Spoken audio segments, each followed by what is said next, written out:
Historic Symbol, I'm back again. And this will probably be the last video that I make for a while. But I did want to make people aware. Okay, when you do not want to look for things, you do not want to search for things, or you do not want to believe that things can happen, other things get overlooked. Now I'm going to discuss some missing planes, very important ones, and why they might have gone missing. Now I'm not going to say it's correct, but I'm not going to say it's incorrect because of things that I have found and what leads you to this conclusion. Okay, now we're going to talk about different airplanes that went missing. Okay, a BSAA Tiger, Star Tiger, a Grumman Cougar jet, Amelia Earhart's plane, MH370, and possibly Flight 19 from 1945, the 5 Avenger bombers. Okay. There's one thing that they all have in common.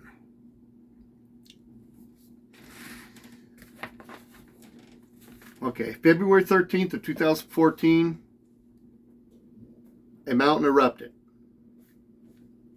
March 8th of 2014, MH370 went missing,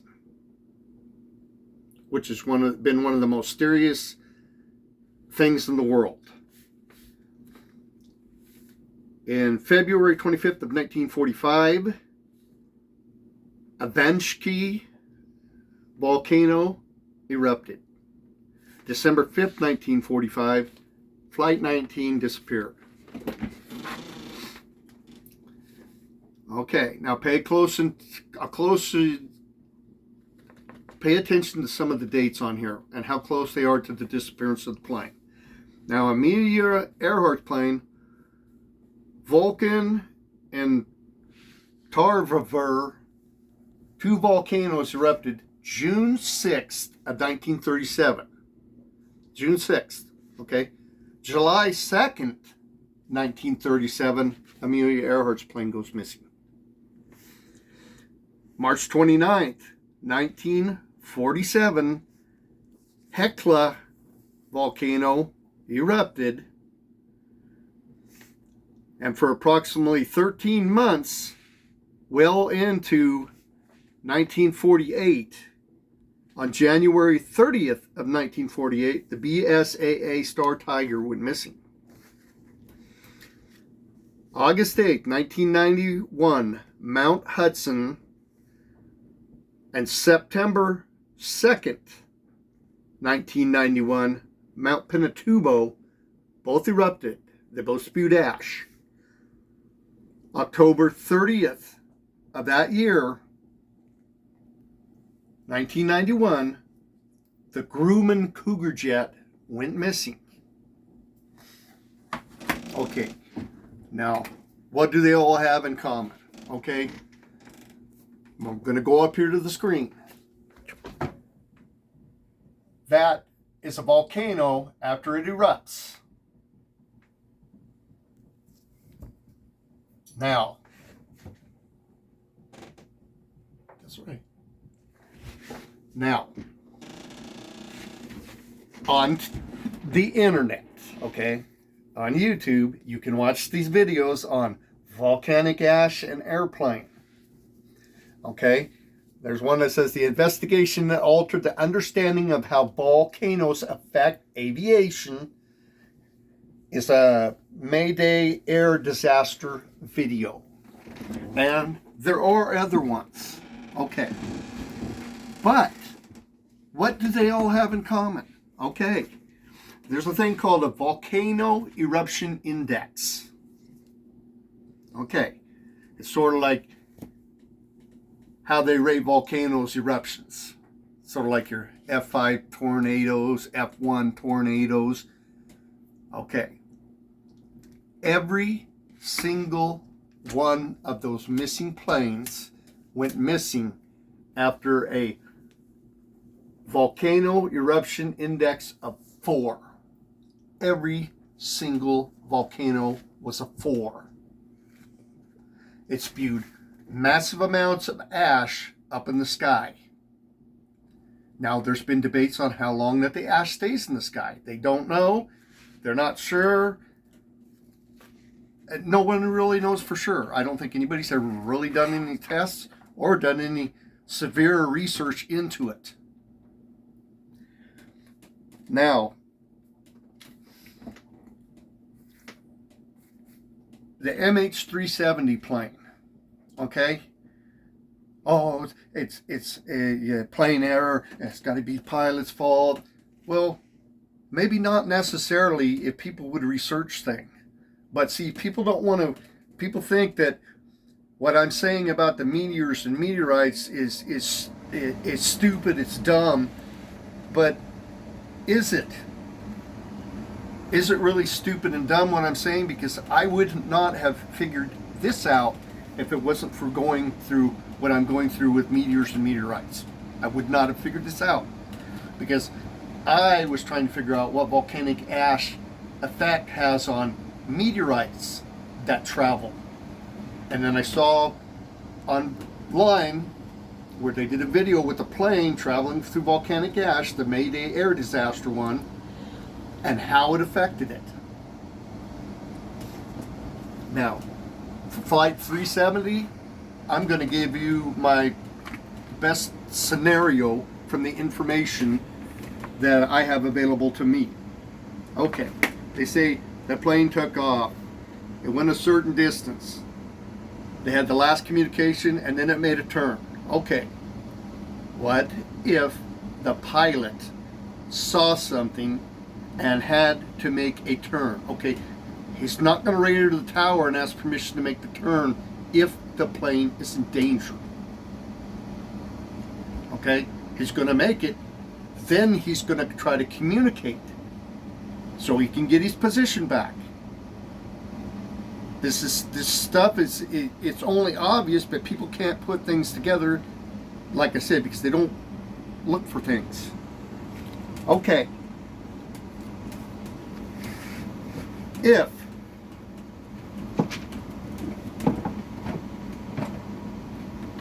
we'll use this as your plane.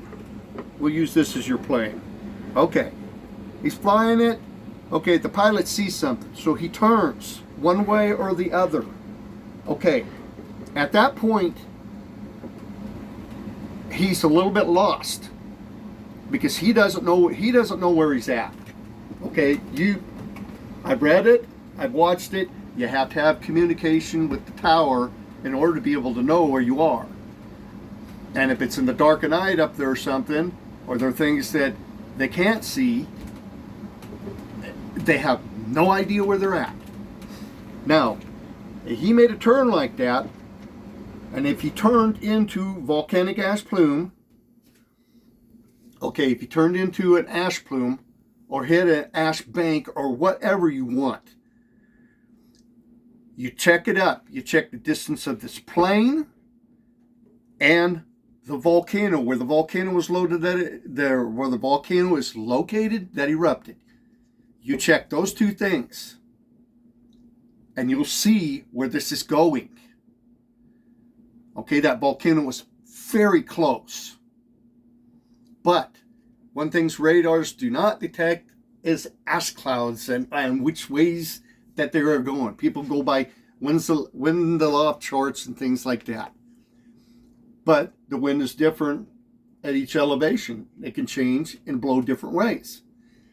If, in fact, he flew into volcanic ash, okay, volcanic ash disrupts radio transmissions, signals from the squawk box that's supposed to send back the signal to the tower where he's at. Now, it's because of what volcanic ash is composed of is what throws the compasses off and blocks signals and stuff. Now, they say that, oh, the pilot turned the box off. If they were in enough volcanic ash, there's a chance that he didn't turn the box off, the signal was blocked, or the hot ash mixing with cold air may have made volcanic lightning and struck the plane. And maybe partial electronic failure of the plane is what happened. Now, I'm just guessing. I don't know. Okay?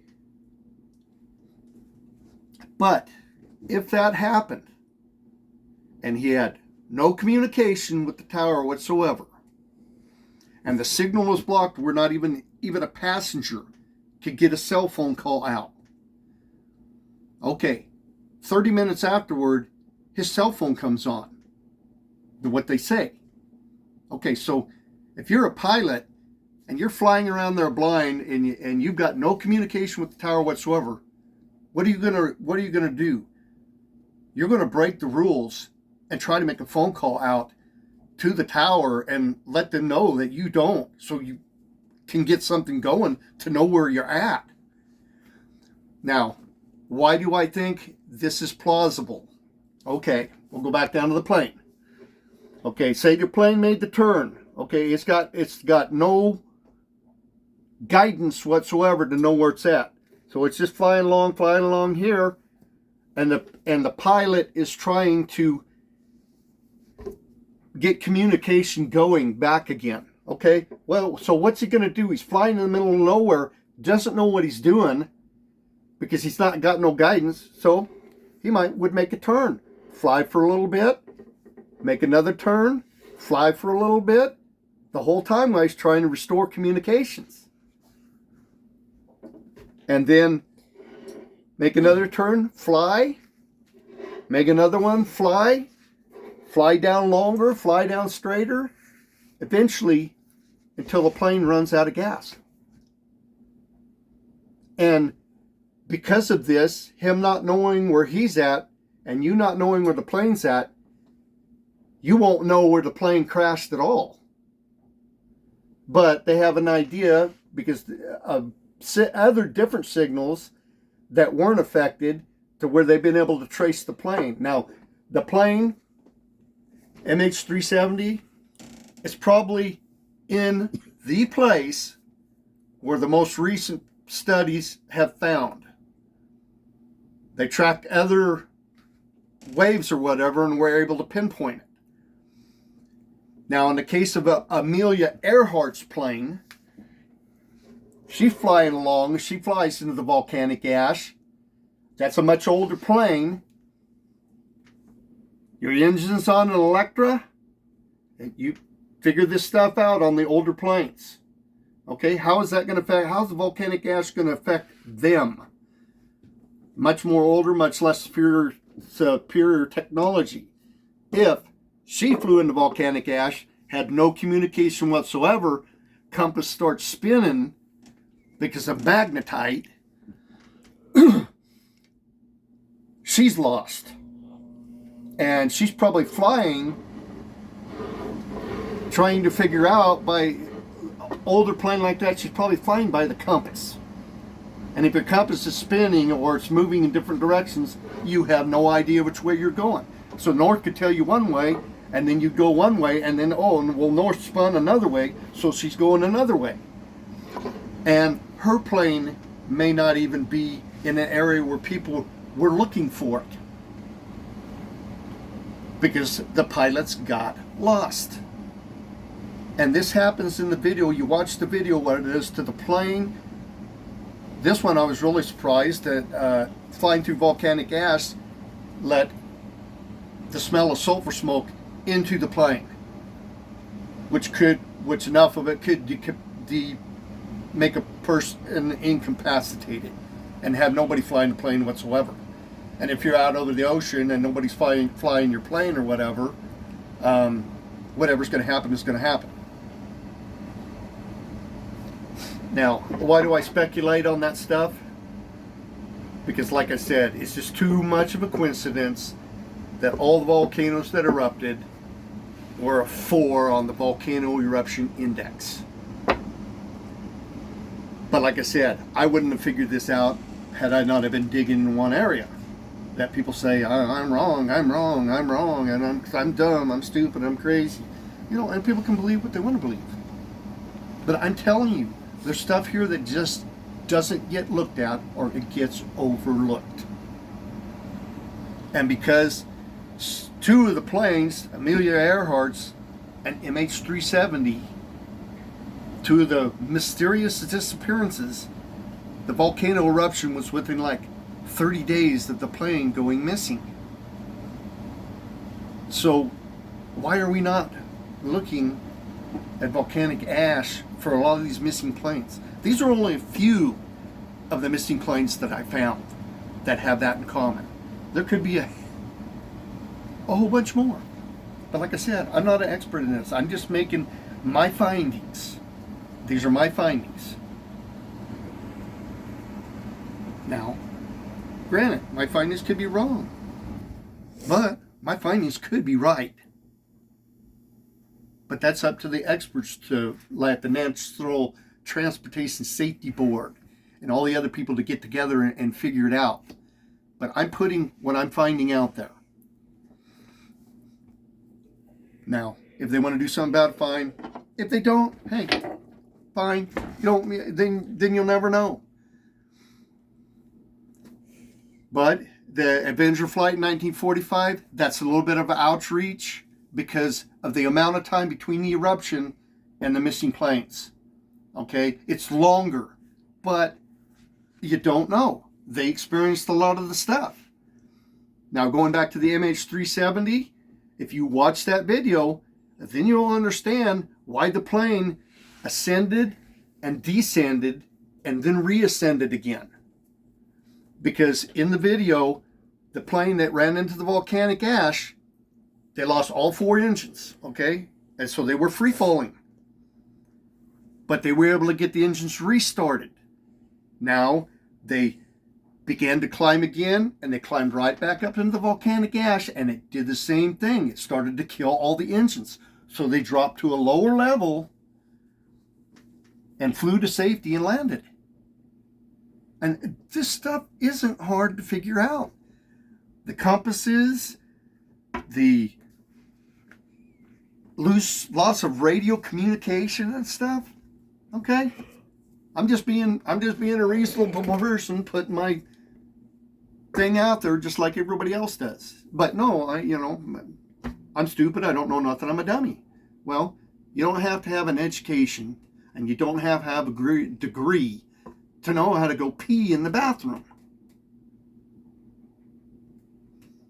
With that being said, I'm going to let somebody else take it. Somebody else wants to look into it. People are worried. People are trying to figure out how mysteriously a lot of the airplanes disappear. Check it out. That's all I can say. And anyways, last thing here. Okay. We're going to go to this. Okay, this is supposed to be a rock. Okay? It's supposed to be a rock. I cleaned the oxidity off of it. It had a slight green oxidity on it. Okay? This is a piece of metal. Okay? It does look like a rock in a sense.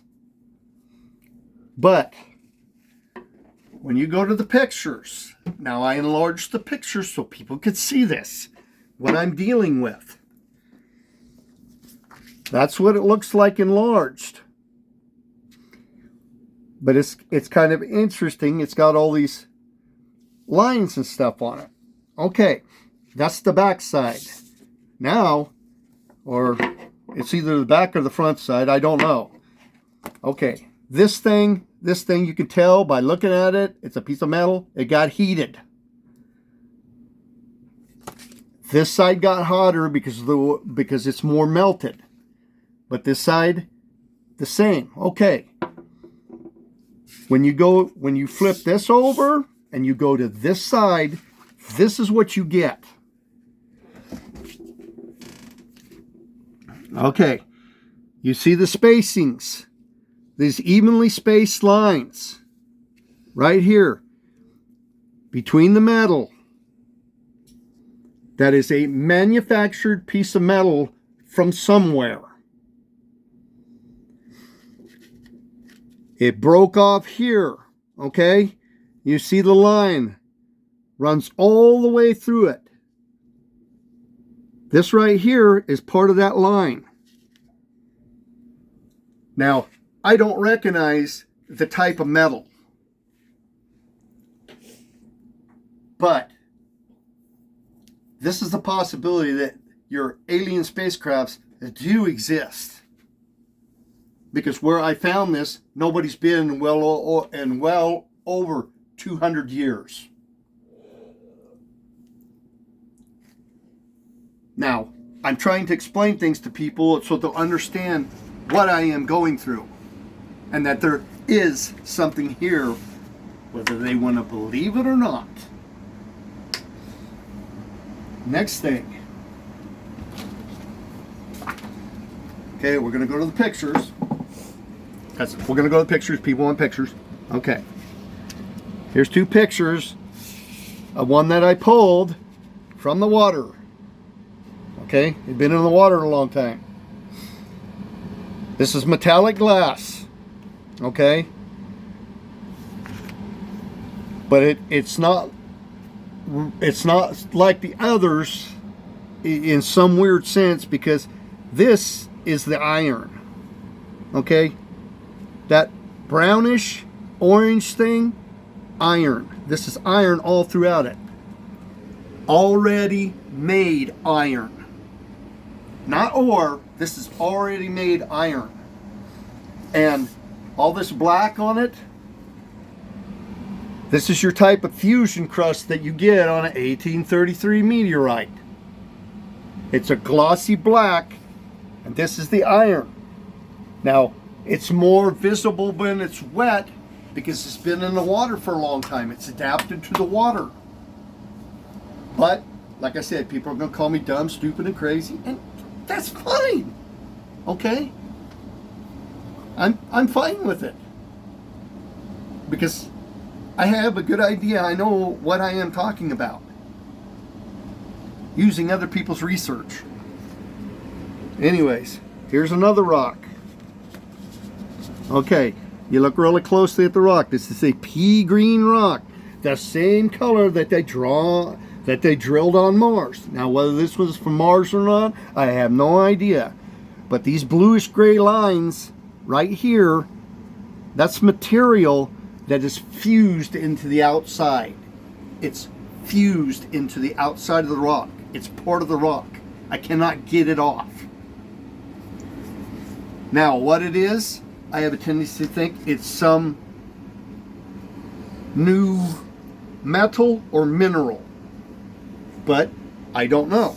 Now, if you get a close-up, of that, this is what you come up with. This is one of the most bizarre things that I have ever seen. Okay, I made two different pictures of the area. Okay? Here you see it a ways away from it. You see the lines, and this mixture of whatever this compound is all through this rock. But up close, and you can tell the difference. You can see the difference in it.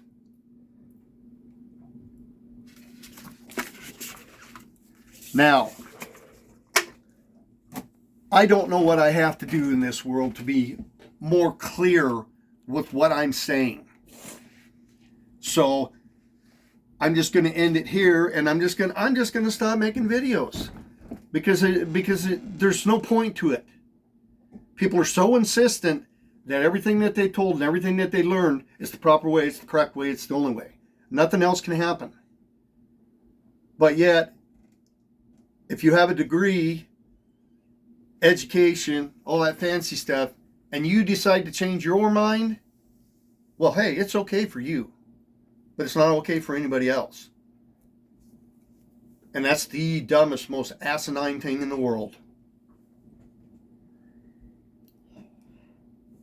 And I'm being honest. And before you judge me with what I'm finding and what I'm doing, look in the mirror and judge yourself.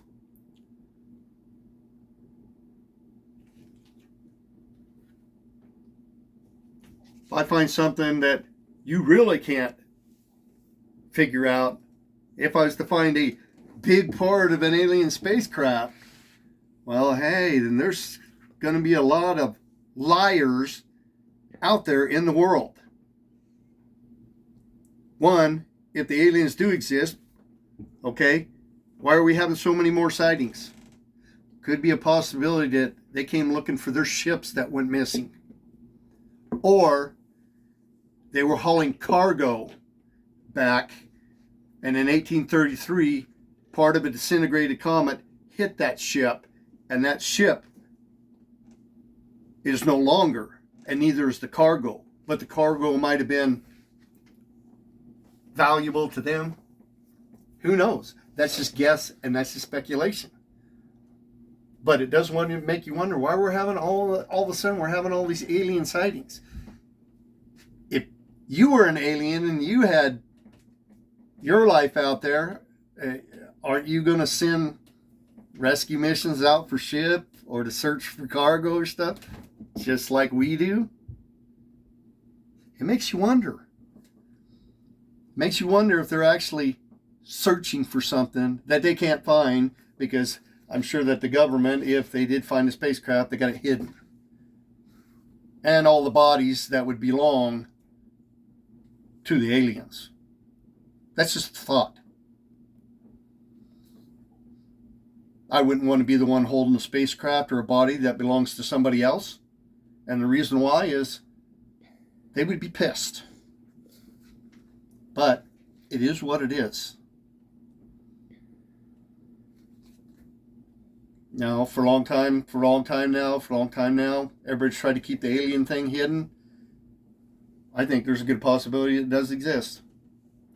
But like I said, that's just me, and that's going by evidence that I have found. I've never seen so many metal fragments, solid metal fragments. Never. And the only thing that I've ever seen metal fragments in, I've watched videos on TV, airplane crashes. Leave all sorts of metal debris. But I know, aliens are perfect. If they had spaceships, they would be perfect. They wouldn't crash, or they wouldn't have problems with them, or they wouldn't run into any of the problems that we do. But, like I said, that's just me.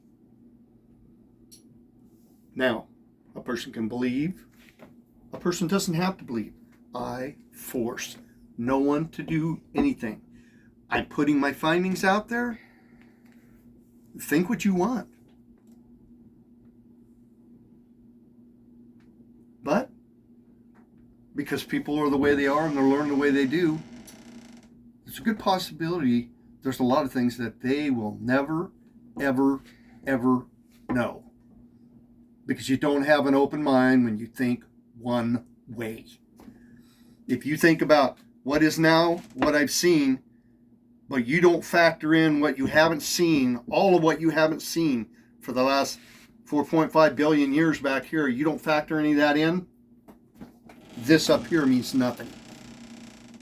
Because you could be going in the wrong direction because you're not starting from the beginning. But leave it to me, Mr. Stupid. And if people that ever are able to figure this out, they might have a hard time getting me to want to help them because of some other people. Some other people that they're just totally set in their own way.